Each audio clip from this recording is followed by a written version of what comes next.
get a beacon working for you. You can see that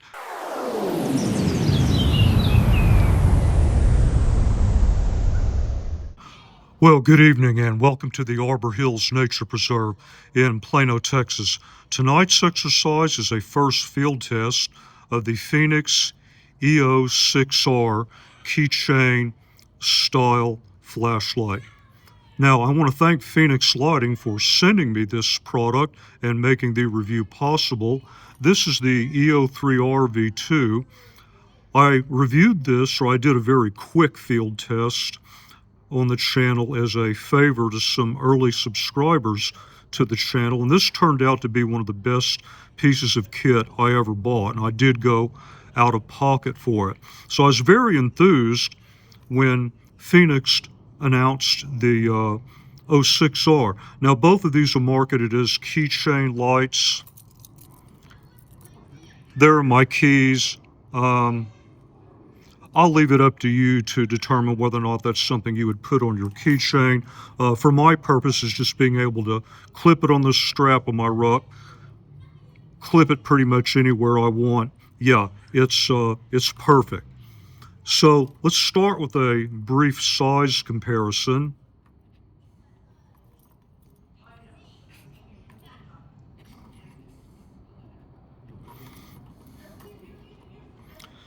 Very interesting set of features and outputs here. Now before you had out the front white and red. I thought the red light and the red beacon on this E03R V2 was outstanding. The only problem was to practically use the beacon, you had to orient the light horizontally. A bit difficult to do in general out in the field, especially if you want to use it as an emergency beacon. Out the front, we get white, eco, low, medium, high, and UV. You also get a red laser pointer, and you can see those controls right here.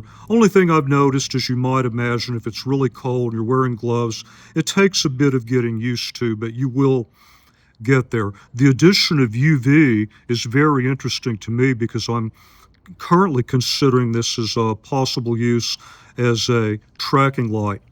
Mag base, we'll look at that later. And of course, we do have the ring light, but notice it's considerably larger than before.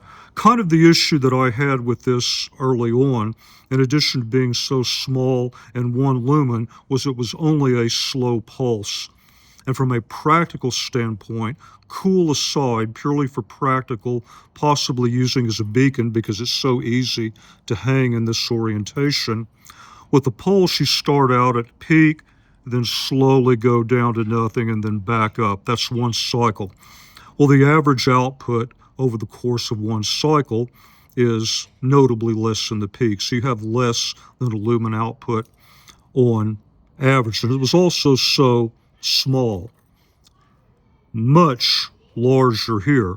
Now, if you're into cool, trust me, we'll look at this later, you're going to be very satisfied.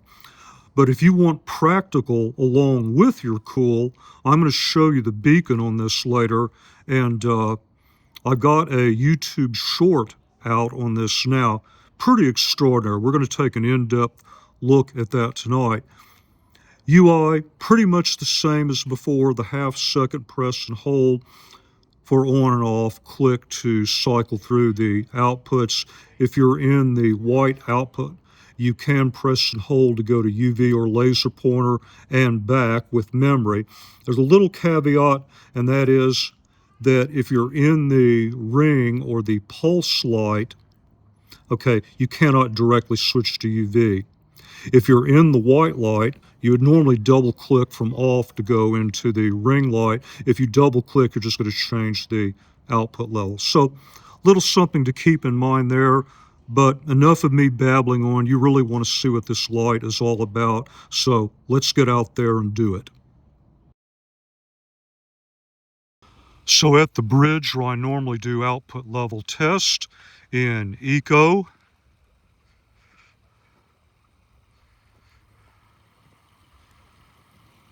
low,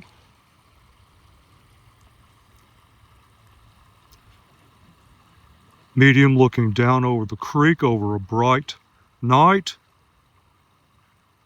about 40 yards max line of sight as we go up into high, and that will give you a sense of the field of view.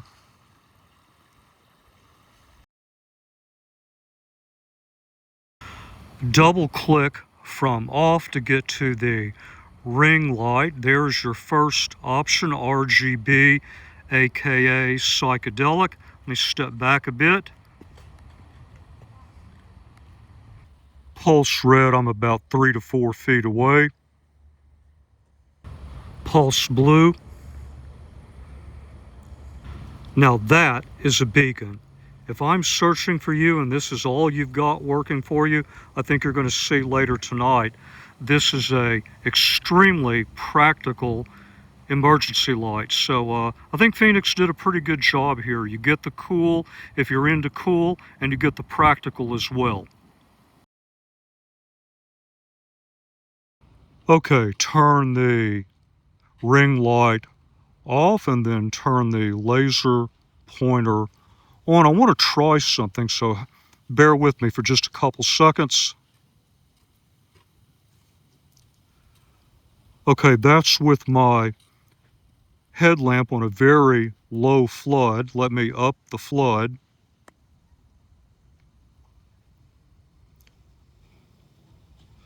That's medium. Path following test starting out in low. Certainly okay for just following the path immediately in front of me. Very little side-to-side information. Not enough downrange to get good information on the path ahead. I'd look at this more as an emergency mode. But I go one up into medium.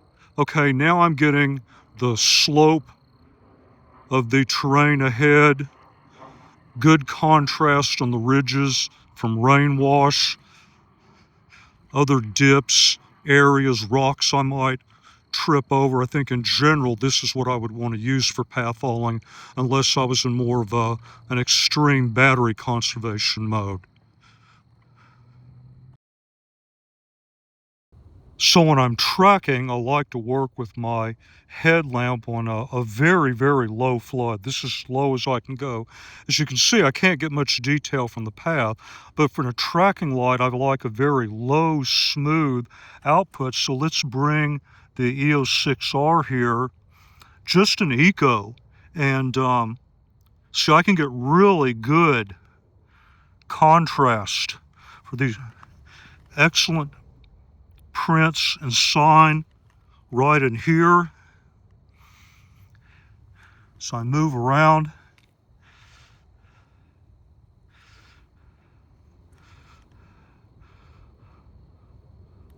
I can go up one, and it's actually still just as good, maybe even a hair better.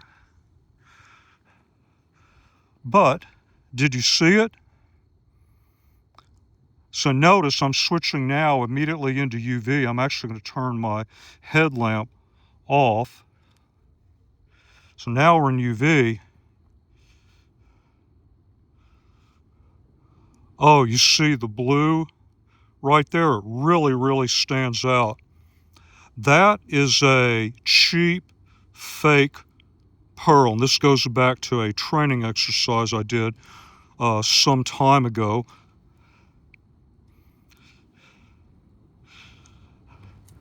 Okay, in flood now, it's easier to pick up with the highlights. See if I know directly where to look. But if I was just going like this, it's easy to walk right by it. So this is why I like to have UV available and a tracking light, is because it will pick up things that I might actually miss if I was using just white light. So I'm very enthused about using this as a tracking light.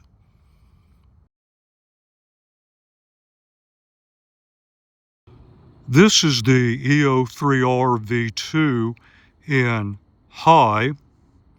I'm a good 35, 38 plus from the opposite edge of the creek up there looking back to the tree line. Same view, E06R. I can see much further, much more detail beyond the edge of the creek, and I still have a very nice wide field of view. And here is another look at high. Max line of sight is 50. Maybe if I get back over here and look well beyond those trees, approaching 55. It's a very bright night relative to the output test I ran all that time ago in the E03R V2 out at the LBJ grasslands, and we're just going to let this burn down for a while, see what happens.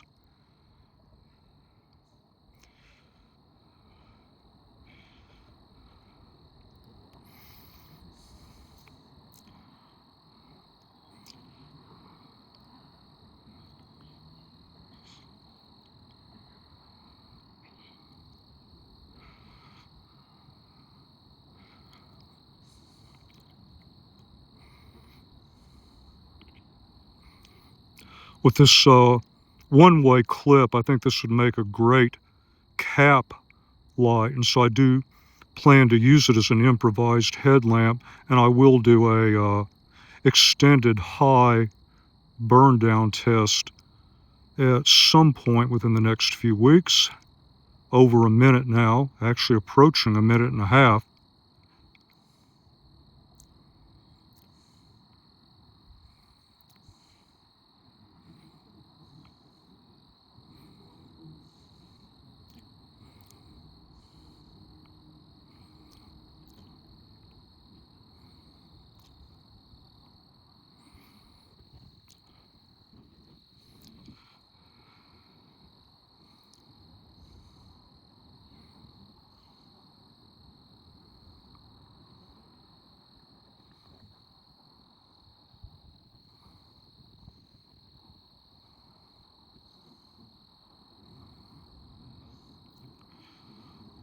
We're over 2 now. You see it's stepped down a bit.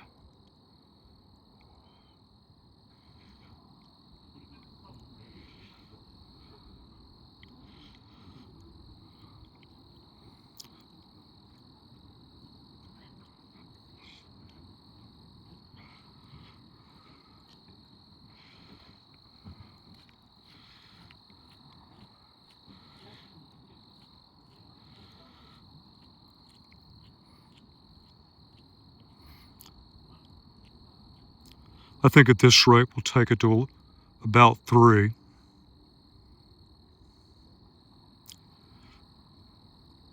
No heat buildup whatsoever.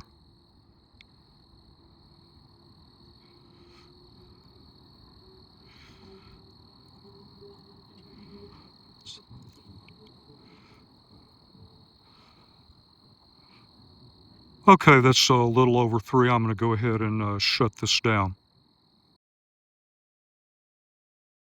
So the one thing I've noticed in preliminary testing and tonight, even with it being bright out, is that this UV is outstanding for outdoor use. Now I've been searching for scorpions with no luck, so I brought along a couple items to show you here in the outdoors.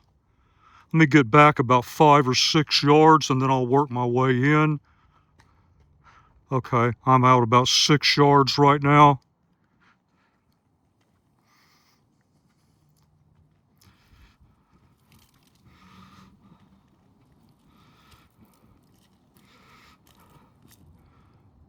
And there you have it.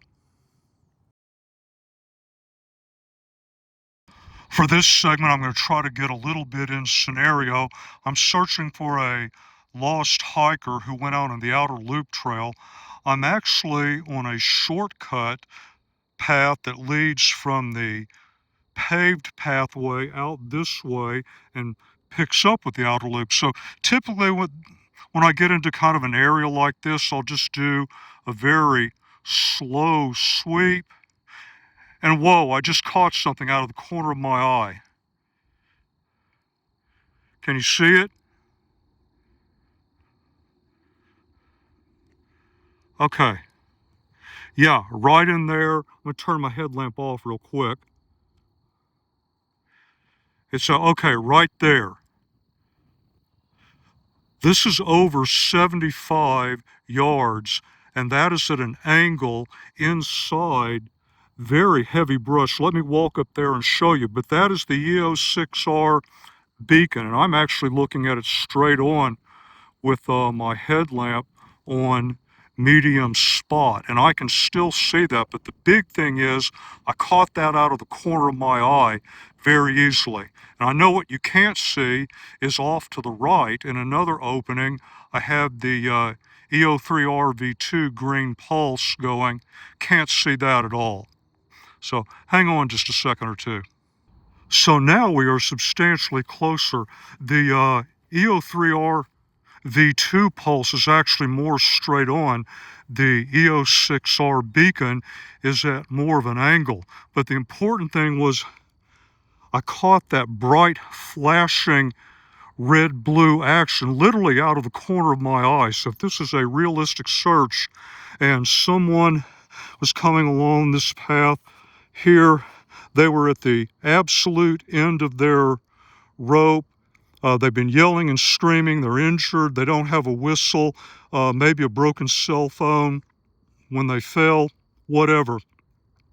My point being is if you at least have the wherewithal to get a beacon working for you, you can see that at well over 75 yards at an angle inside all of this brush, I was able to spot that, and I spotted it quite readily.